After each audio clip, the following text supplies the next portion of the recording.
여호와께 그의 이름에 합당한 영광을 돌리며 거룩한 옷을 입고 여호와께 예배할지어다. 여호와의 소리가 물 위에 있도다. 영광의 하나님이 우레소리를 내시니 여호와는 많은 물 위에 계시도다. 여호와의 소리가 힘 있으며 여호와의 소리가 위엄차도다. 여호와의 소리가 백향목을 꺾으시며 여호와께서 레바논 백향목을 꺾어 부수시도다. 그 나무를 송아지같이 뛰게 하시며 레바논과 시돈으로 들 송아지같이 뛰게 하시도다. 여호와의 소리가 화염을 가르시도다. 여호와의 소리가 광야를 진동하시며 여호와께서 가데스 광야를 진동시키시도다. 여호와의 소리가 암사슴을 낙태하게 하시고 상림을 맑게 벗기시니 그의 성전에서 그의 모든 것들이 말하기를 영광이라 하도다.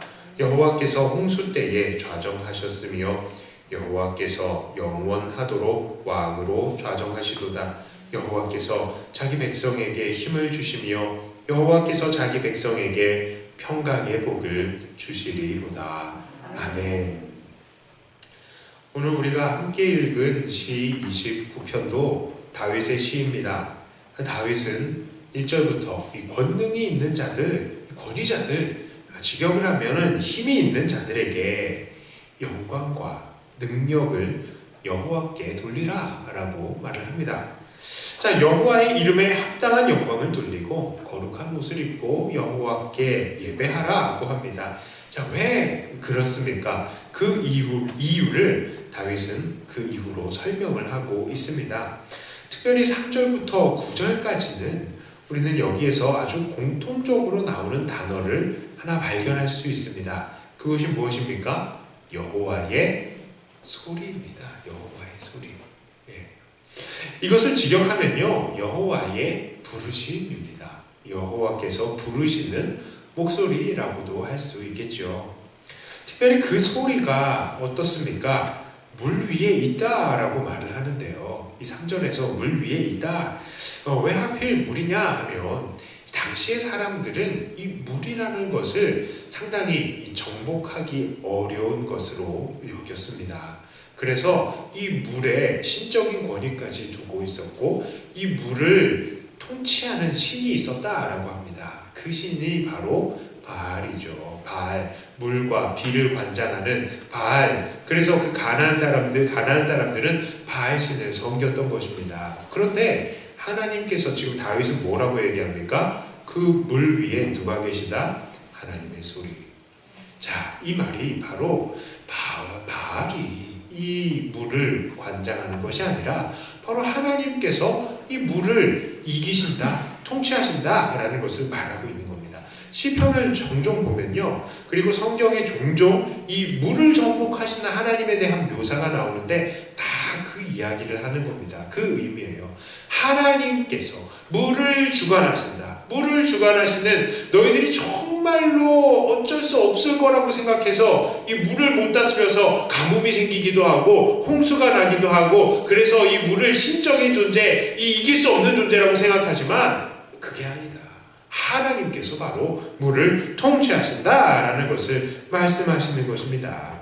자, 그래서요, 하나님의 능력은 사람들이 생각하기에 가장 위대하다고 여기는 것들보다 그 어떤 신적인 존재들보다 훨씬 더 강하고 크시다라는 것을 지금 고백하는 것입니다. 또한 하나님의 부르심, 하나님의 그 소리는 어떻습니까? 나무들을 꺾으시고 또 광야를 진동시키십니다. 그렇습니다. 지금 다윗은 대자연을 마음대로 주관하시는 우리 하나님의 능력을 찬양하고 있는 것입니다. 그런데 하나님은 그냥 그 능력을 그냥 나타내시지만 않아요. 그 대자연에 나타내시는 것만 하는 것이 아닙니다. 10절과 11절에 뭐라고 이야기합니까? 여호와께서 홍수 때에 좌정하셨으며 여호와께서 영원하도록 왕으로 좌정하시도다. 여호와께서 자기 백성에게 힘을 주시며 여호와께서 자기 백성에게 평강의 복을 주시리로다. 여기서 계속 반복합니다. 여호와께서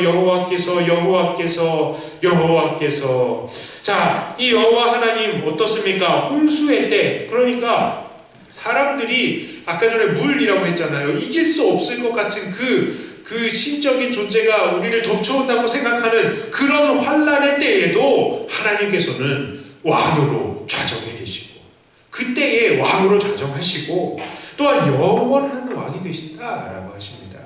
그리고 그 백성들에게 힘을 주셔서 그 백성들에게 평강의 복을 주신다라고 말씀을 하십니다. 자, 여기에서 다윗은 모든 권능자들이 왜 하나님을 경외해야 되는지 그 이유를 설명하고 있습니다.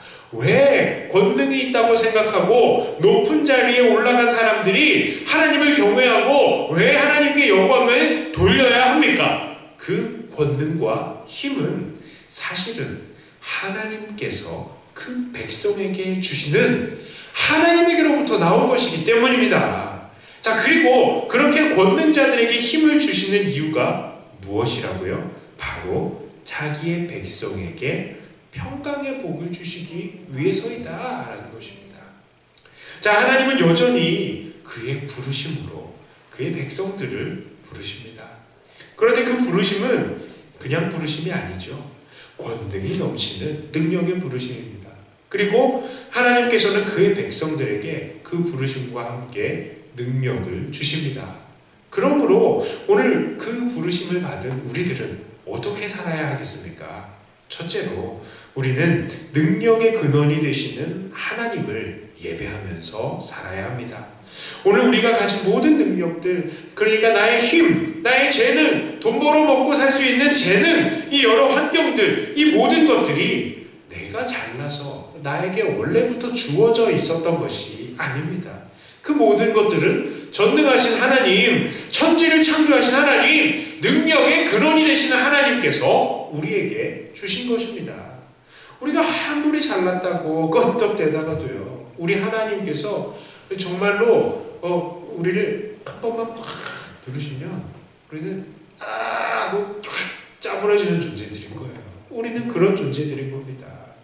이 세상에 엄청난 재력가들이라도 그 엄청난 능력자들이라도 그렇게 인기가 많은 사람이라도 하나님께서 한 번만 말씀하시면 다 고꾸라져 버리는 겁니다. 하나님께서 싹 거두어 가시면 그들이 가지고 있는 모든 것들은 한순간에 없어져 버리는 거예요.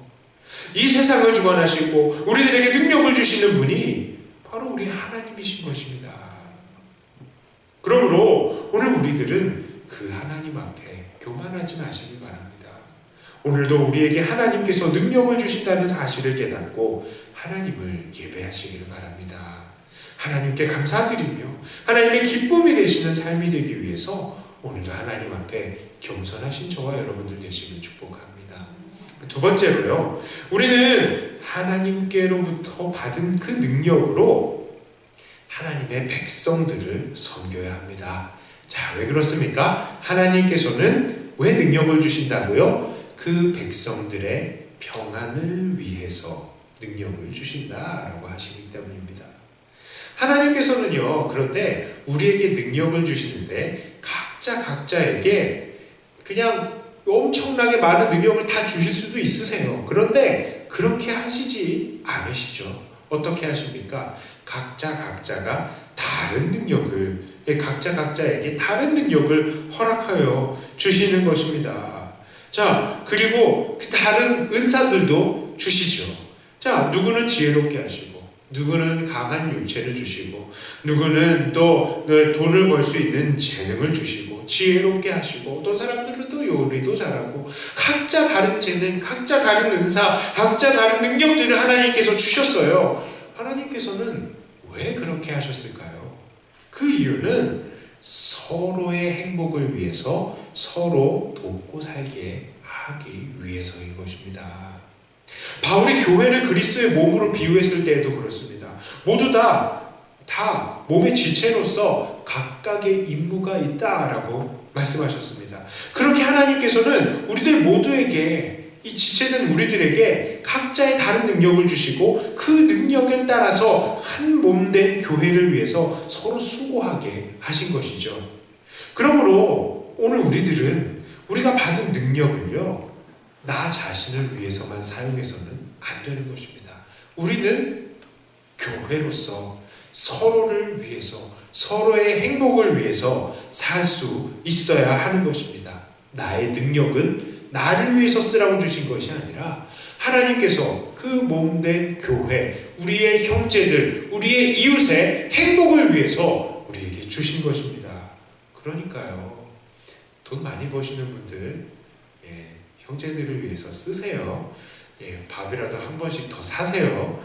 그리고 어려운 분들을 위해서 도우시길 바랍니다. 나는 부자가 아니라서 다행이시다 라 그렇게 생각하시는 분이 계시면 나중에 부자가 됐을 때 그렇게 하세요. 그리고요, 가난하더라도 조금 형편이 나은 사람이 도우면 되는 겁니다. 그렇게 도울 수 있는 그릇이 된 사람을 또 하나님께서 복을 주시는 것입니다. 자, 이제 말씀을 정리합니다. 하나님은 우리에게 능력을 주시는 능력의 근원이시니 우리는 하나님 앞에 첫 번째로 겸손히 엎드리는 예배자가 되어야 되겠고요. 두 번째로 우리는 하나님께 받은 그 능력을 다른 사람들을 위해서, 그들의 행복을 위해서 기꺼이 쓸 줄 알아야 합니다. 그것이 바로 능력의 근원이신 하나님께서 우리들에게 능력을 주신 이유예요. 그러므로 우리에게 능력을 주신 하나님을 기쁘시게 할 수 있도록 오늘도 하나님 앞에 겸손하며 이웃을 섬기시고 하나님 섬기시는 저와 여러분들 다 되시기를 주님의 이름으로 축복합니다.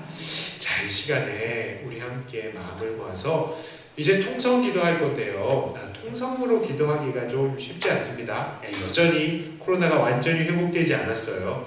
자, 우리 이제부터 잠깐 우리 마음을 모아서 아주 조용히 이 기도 제목들을 가지고 함께 기도했으면 좋겠습니다. 이 첫 번째로 우리가 함께 기도할 것은 우리에게 능력 주신 것들을 좀 감사하는 시간이 되었으면 좋겠어요. 하나님, 나에게 이런 능력을 주셔서 감사합니다. 그리고 또 내가 이 능력을 가지고 어떤 사람들을 도울 수 있을까요?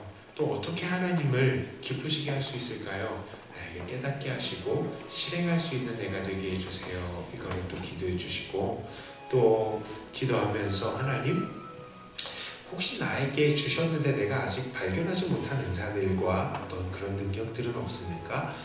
그런 것들을 또 발견하게 하시고 그런 것들을 가지고도 하나님 섬기고 이웃을 섬기는 우리가 되게 해주시옵소서 하고, 첫 번째로 우리 받은 이 본문의 말씀을 가지고 잠깐 우리가